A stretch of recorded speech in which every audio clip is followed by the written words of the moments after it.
अस्सलाम वालेकुम। ਕੀ ਹਾਲ ਹੈ ਮੇਰੇ ਸਭ ਦੋਸਤਾਂ ਦਾ। ਉਮੀਦ ਕਰਨਾ ਜਨਾਬ ਤੁਸੀਂ ਬਿਲਕੁਲ ਠੀਕ ਠਾਕ ਹੋਵੋਗੇ ਔਰ ਮੈਂ ਵੀ ਅੱਲਾ ਦੇ ਫਜ਼ਲੋ ਕਰਮ ਨਾਲ ਬਿਲਕੁਲ ਠੀਕ ਠਾਕ ਹਾਂ। ਔਰ ਅੱਜ ਇੱਕ ਹੋਰ ਨਵਾਂ ਵੀਡੀਓ ਲੈ ਕੇ ਤੁਹਾਡੀ ਖਿਦਮਤ 'ਚ ਹਾਜ਼ਰ ਹੋਇਆ। ਤੇ ਸਭ ਤੋਂ ਪਹਿਲਾਂ ਤਾਂ ਵੇਖੋ ਜਨਾਬ ਮੇਰੇ ਹਰ ਪਾਸੇ ਤੁਹਾਨੂੰ ਬਰਫ਼ ਹੀ ਬਰਫ਼ ਨਜ਼ਰ ਆ ਰਹੀ। ਔਰ ਮੈਂ ਅਕਸਰ ਵੇਖਿਆ ਜਨਾਬ कोई दोस्त भाई मेरे कॉमर्स लिखते सी और नहीं जी स्वीडन कोई नहीं बर्फ़ पैंदी है इतनी बस इंजे गल्लां ही ने ये तो वो थे। लिहाजा इस वास्ते मैं वीडियो बना रहा कि बर्फ़ पैंदी है और बहुत ज़्यादा पैंदी है, ये कोई शक नहीं। तो मेरे आसे पासे तुसी वेख रहे हो हर पासे बर्फ़ ही बर्फ़ है। और इहदा ये नहीं मतलब कि बर्फ़ पई है तो काम रुक गए ने। ਇਹਦਾ ਇਹ ਮਤਲਬ ਹੈ ਅਗਰ ਬਰਫ਼ ਪਈ तो ਕੰਮ और ज़्यादा ਵੱਧਦੇ ਨੇ, ਇਹਦੇ ਨਾਲ ਘਟਦੇ ਨਹੀਂ ਹਨ। ਔਰ ਤੁਸੀਂ ਵੇਖ ਰਹੇ ਹੋ ਹੈ ਜਨਾਬ ਇਹ ਫੁੱਟਪਾਥ ਹੈ ਔਰ ਇਹ ਪਿੱਛੇ ਮੇਰੇ ਸਕੂਲ ਹੈ। ਬਹਰਹਾਲ ਨਿਜ਼ਾਮ ਇੱਥੇ ਦਾ ਇਸ ਤਰ੍ਹਾਂ ਹੈ ਸਵੀਡਨ ਦਾ ਕਿ ਇਹਨਾਂ ਨੇ ਵੇਖੋ ਜਿੱਥੋਂ ਗੁਜ਼ਰਦੇ ਨੇ ਬੰਦੇ ਉੱਥੇ ਬਕਾਇਦਾ ਬਜਰੀ ਹੋਵੇਗੀ ਪਈ ਔਰ ਲੰਘਣ ਦਾ ਰਾਹ ਗੱਡੀਆਂ ਦਾ ਰਾਹ कोई चीज़ ब्लॉक नहीं होती है। ਇਹਦਾ ਇਹ नहीं मतलब कि बर्फ़ पई है तो असी छुट्टी कर लीए तो घर बह जाइए या ये वो इस तरह का जनाब कोई इत्थे सिलसिला नहीं। सारा निज़ाम चलता है बिल्कुल हर चीज़ अपने हिसाब नाल चलती है इत्थे। और मैं और अगे चलना जनाब तुहानू दिखाना कि बर्फ़ इस तरह भी है जिखण और रेगिस्तान नहीं हुंदा ते पता जे हवा चले तो रोडां ते हर पासे बर्फ़ ही रेत ही रेत हो जाती। सेम इसे तरह ही इत्थे हर पासे जनाब इंजन पी वेख रहे हो तुहानू नज़र आ रही है। और वेखो और कोई ठंड नहीं लगती। जिस वेले तुसी जिस भी मुल्क च ना जेहो जा भी उत्थे दा मौसम होवे बंदा ਉਹਦੇ ਵਿੱਚ ਕੋਲ ਮਿਲ ਜਾਂਦਾ है और कोई पता नहीं लगता है। हालांकि इतनी बर्फ़ के बावजूद बंदा नवा आवे तो एकदम कन्फ्यूज़ हो जाता है मारियो मैं कित्थे आ गया, मैं काम किकन करांगा। हर शय जनाब सारी वाम कम्मां ते गई है, हर शय अपने सिलसिले दे नाल चल रही है। नहीं कि कोई काम रुके है बर्फ़ पई है, बिल्कुल नहीं। और दरख्तां दे उत्ते तुसी वेख रहे हो ये बर्फ़ जड़ी है हुण थोड़ी जी स्टॉप हुई है वरना इत्थे हर पासे बर्फ़ ही बर्फ़ आई। लो जनाब थोड़ा थल्ले चलने तुहानू मैं दिखाना और भी बहुत ही ज़बरदस्त जगह ते वेखो इन्हां दा निज़ाम कैसा बनाया है। लो जनाब हुण मैं तुहानू थल्ले विखाना। तुसी अगर 5-6 महीने वीडियो पिछा जाओगे ना ए सारी ग्रीनरी सी घाह ही घाह सी हर पासे। और ए वेखो जनाब पत्थर हार बनी। मैं तुहानू दिखाना जनाब मजीद ए जिहड़ी जगह तुहानू थल्ले नज़र आ रही है इत्थे बर्फ़ घाह सी पहला और इत्थों बड़ी एहतियात नाल जनाब लंघना पैंदा है। ज़रा सारा तुहाडा पैर तिलकिया नहीं तो गए नहीं।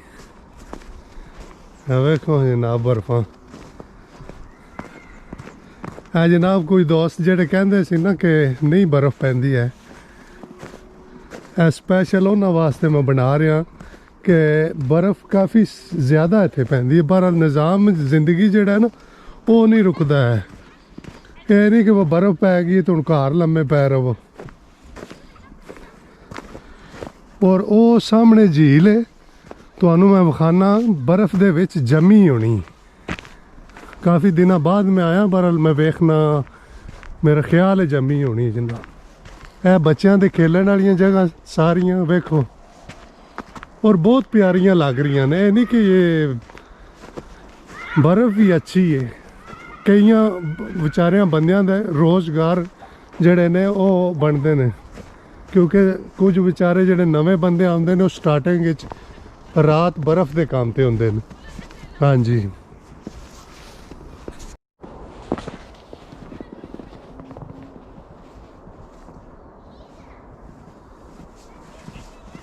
ਔਰ ਖਾਸ ਕਰ ਜਨਾਬ ਸਰਦੀਆਂ 'ਚ ਇੱਥੇ ਜ਼ਿਆਦਾਤਰ ਨਵੇਂ ਬੰਦੇ ਜਿਹੜੇ ਆਉਂਦੇ ਨੇ ਨਾ ਉਹਨਾਂ ਨੂੰ ਇਹ ਹੀ ਬਰਫ਼ ਦਾ ਹੀ ਕੰਮ ਮਿਲਦਾ ਹੈ। ਔਰ ਬਰਫ਼ ਦਾ ਕੰਮ ਤੁਹਾਨੂੰ ਅੱਗੇ ਮੈਂ ਵੀਡੀਓ ਬਣਾ ਚੁੱਕਿਆ ਔਰ ਮਜ਼ੀਦ ਦੱਸਾਂਗਾ ਨੈਕਸਟ ਵੀਡੀਓ ਬਣਾ ਕੇ ਵੀ ਕਿਧਰੇ ਕਿ ਕੀ ਹੁੰਦਾ ਹੈ, ਬੇਲਚੀਆਂ ਨਾਲ ਕਿਸ ਤਰ੍ਹਾਂ ਸਫਾਈ ਕਰੀ ਦੀ ਹੈ ਉਹ ਸਾਰਾ ਜਨਾਬ। ਤੇ ਔਰ ਜ਼ਿਆਦਾਤਰ ਜਿਹੜੀ ਸ਼ਿਫਟ ਹੁੰਦੀ ਉਹ ਰਾਤ ਦੀ ਹੁੰਦੀ ਹੈ ਬਰਫ਼ ਤੇ ਚਲੋ ਚੱਲਨੇ ਆ ਜਨਾਬ ਅੱਗੇ, ਆ ਜਾਓ ਮੇਰੇ ਨਾਲ। ਬਹੁਤ ਹੀ ਪਿਆਰੀ ਜਗ੍ਹਾ ਬਣਾਈ ਨੇ ਔਰ ਇਹ ਸਵਿਮਿੰਗ ਪੂਲ ਸੀ ਬੱਚਿਆਂ ਦੇ ਨਹਾਉਣ ਵਾਸਤੇ। ਵੇਖੋ ਨਾ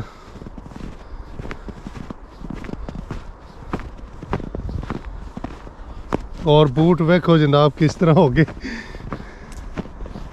ਔਰ ਇਹ ਤੁਹਾਨੂੰ ਅੱਗੇ ਵੀ ਮੈਂ ਦੱਸਿਆ ਜਿੱਥੋਂ ਬੰਦਿਆਂ ਨੇ ਗੁਜ਼ਰਨਾ ਖਾਸ ਕਰ ਵੇਖ ਰਹੇ ਹੋ ਨਾ ਬਕਾਇਦਾ ਜਨਾਬ ਬਜਰੀ ਵੀ ਥੱਲੇ ਸੱਟੀ। ਉਹ ਵੀ ਇਨਸ਼ਾਅੱਲਾ ਤੁਹਾਨੂੰ ਦੱਸਾਂਗੇ ਨੈਕਸਟ ਵੀਡੀਓ 'ਚ ਕਿਧਰੇ ਕਿ ਕਿਸ ਤਰ੍ਹਾਂ ਇੱਥੇ ਬਰਫ਼ ਉਂਝਦੇ ਨੇ, ਬੇਲਚੀਆਂ ਨਾਲ ਬਜਰੀ ਖਿਲਾਰਦੇ ਨੇ, ਲੂਣ ਖਿਲਾਰਦੇ ਨੇ, ਉਹ ਸਾਰਾ ਇਨਸ਼ਾਅੱਲਾ। ਔਰ ਇਹ ਝੂਲਾ ਤੁਸੀਂ ਅਕਸਰ ਵੇਖਿਆ ਹੋਣਾ ਔਰ ਉਹ ਸਾਹਮਣੇ ਝੀਲ ਹੈ। ਚੱਲਨੇ ਆ ਉੱਥੇ ਵੇਖਨੇ ਆ ਜੰਮੀ ਹੈ ਕਿ ਨਾ, ਕਿਉਂਕਿ ਫਰੀਜ਼ ਹੋ ਜਾਂਦੀ ਹੈ ਅਕਸਰ ਸਰਦੀਆਂ 'ਚ ਝੀਲ ਜਿਹੜੀ ਉਹ ਬਿਲਕੁਲ ਮਸਲਨ ਬਰਫ਼ ਬਣ ਜਾਂਦੀ ਹੈ। ਔਰ ਆਈਏ ਤੇ ਸਟਾਰਟਿੰਗ ਹੈ ਅੱਗੋਂ ਵੇਖਿਓ ਇੱਥੇ ਹੁੰਦਾ ਕਿ ਹੈ ਤੁਹਾਨੂੰ ਇਹ ਜਿਹੜੇ ਦਰਖਤ ਨਜ਼ਰ ਆ ਰਹੇ ਨੇ ਨਾ ਸਭ ਬਾਰਿਸ਼ ਹੈ, ਇਹ ਤੁਹਾਨੂੰ ਬਿਲਕੁਲ ਸਫੈਦ ਨਜ਼ਰ ਆਵੇਗੀ ਔਰ ਬਹੁਤ ਹੀ ਪਿਆਰਾ ਜਨਾਬ ਸਮਾਂ ਹੈ। ਵੇਖੋ ਨਾ ਸਪੈਸ਼ਲ ਜਨਾਬ ਮੈਂ ਕਾफ़ी पैदल चल के इधर आया, मैनू बहुत अच्छी जगह लगती सी, मैं चलो दोस्तों नाल शेयर करने। हाँ जी दोस्तों, लो जनाब असी पहुँच गया बिल्कुल झील दे उत्ते और वेख सकते हो तुसी झील बिल्कुल जमी है बर्फ़ दे नाल। और तुहानू जनाब मैं बकायदा विखा भी देना नज़दीक करके। ਇਹ ਸਭ ਜਨਾਬ ਅੱਗੋਂ ਟੈਂਸ਼ਨ ਹੈ ਕਿਉਂਕਿ ਜ਼ਿਆਦਾ ਦਬਾਇਆ ਨਾ ਤੇ ਇਹਨੇ ਮਨੂ ਵੀ ਵਿੱਚ ਇਹ ਵੇਖ ਸਕਦੇ ਹੋ। ਤੁਹਾਨੂੰ ਜਨਾਬ ਬਕਾਇਦਾ ਦਿਖਾ ਦੇਣਾ ਸਭ ਪਾਣੀ ਦੇ ਵਿੱਚ ਇਹ ਜੰਮੀ ਔਰ ਇਹ ਨਜ਼ਰ ਆ ਰਿਹਾ ਤੁਹਾਨੂੰ ਕਿਉਂਕਿ ਆਗਾ ਥੋੜੀ ਡੂੰਗੀ है ते मेरी भी चुब्बी लग जानी है भी सेम जनाब वेख रहे हो तुसी। और स्लिपिंग बहुत ज़्यादा होंदी और क्योंकि अक्सर जिसमें दोस्त नवे आते ने ना वो आखो जी शहर वेख के हर पासे बर्फ़ पानी जमे ने वो आखते ने यार पता नहीं असी कित्थे आ गए हैं। बहरहाल बिल्कुल जनाब इन चीज़ों तो परेशान नहीं होना, कोई मसला नहीं जो बनता। हर शह जनाब कोई ठंड नहीं भी लगती है। एक आम तुसी कोट पा लो उपर अपने कपड़े तो ज़ाहिर है तुसी पाने ने तो नहीं ना हुण कोई तुसी बनैन बाहर आ जाओ तो वो तो फिर साड़ी ही गलती है ना। और कपड़े अच्छे पाए अमन कोई पता नहीं लगता, कोई वेखो दस्ताने नहीं पाए, कोई टोपी नहीं पाई तो कोई पता नहीं पे लगता जनाब। तो वेखो यह तुहानू अगे उधरों भी दिखाई है तो इधरों भी तुहानू नज़र आ रहा जनाब बिल्कुल सारी झील जिहड़ी है ना वो तकरीबन जमी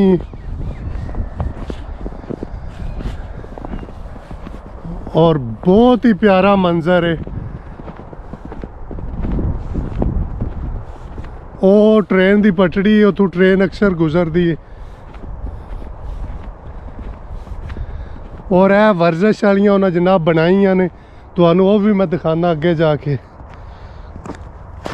और यह जनाब मेरी फिर वही चीज़ है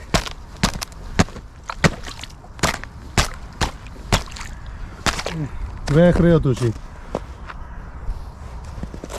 और बहुत ही प्यारा समा है ना इत्थे, सही गल है एक सुकून जिहा आंदा पिया। ਇਹ जनाब साढ़े अगे ਇਹ ਜਿਹੜੀ ਤੁਹਾਨੂੰ नज़र आ रही स्वीडन वालियां ने ऐसी ऐसी सहूलत कढ़ी है ना कि सही गल है बंदे दे हर आराम सुकून वास्ते उन्हें हर चीज़ बना दी थी।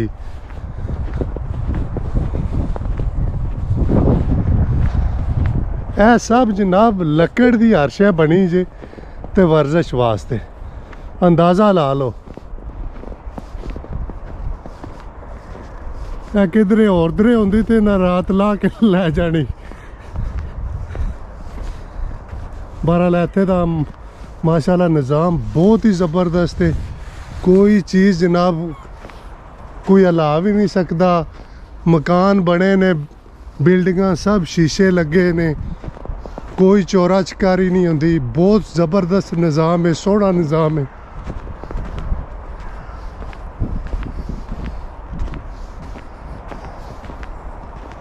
और यह जनाब तुसी वेख रहे हो वर्जिश वाला। और यह जनाब तुहानू कोई करके भी दसने वर्जिश।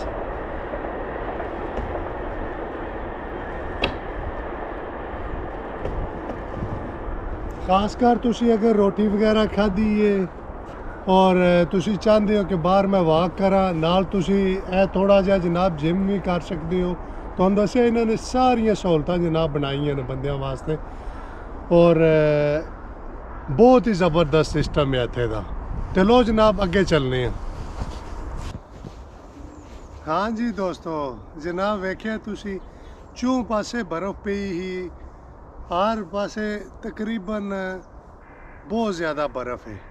और फिर भी इन्हां दा निज़ामे सिस्टम बहुत ज़्यादा ज़बरदस्त है कि यह नहीं कि बर्फ पई है तो लो जी पानी नहीं आवे लगा, पानी पैपें जम गया या कोई कहानी किस्सा नहीं। लाइट तो तुहानू पता है यूरोप कदे गई ही नहीं है जिंदगी, किधरे कोई फनी खराबी आवे या कोई मसला आवे, वरना कदे इत्थे लाइट का नहीं मसला बने। तो बाकी रही घर की गल, वह घर च पानी गर्म ठंडा भावें बाहर -20 है या 25 है ना, फिर भी इन्हां दा वो अपना जिहड़ा निज़ाम है वो जिंदगी का उन्होंने उस तरह ही चलना है। तो इंशाअल्लाह मज़ीद भी तुहानू अच्छियां चीज़ां विखाते रवांगे। तो बहुत शुक्रिया सब दोस्तों का। हुण मैं तुहाडे को इजाज़त लैना। इंशाअल्लाह जनाब बहुत जल्द नैक्सट वीडियो नाल हाज़र होवांगे। रब सोने दे वाले।